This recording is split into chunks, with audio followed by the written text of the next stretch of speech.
সব টাকা আমি জিতবো। এই গেমে কি হবে?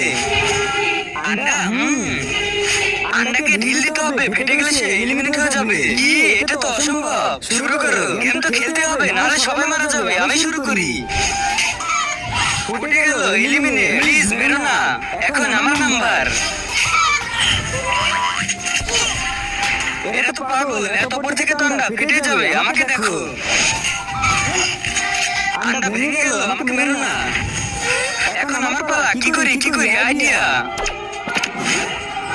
এখন এই আন্ডাকে পানির উপর ফেলবো, দেখি কি হয়। তার আগে তুমি দুধ খেতে ভালোবাসো না মদ খেতে ভালোবাসো? যদি দুধ খেতে ভালোবাসো তাহলে ভিডিওটিতে লাইক করে চ্যানেলটি সাবস্ক্রাইব করে দিও। এই লবণ পানির ভিতর দিতে পানির ডেনসিটি বেড়ে যাবে, যার কারণে এই আন্ডা ভাঙবে না। হ্যাঁ, ভাঙেনি।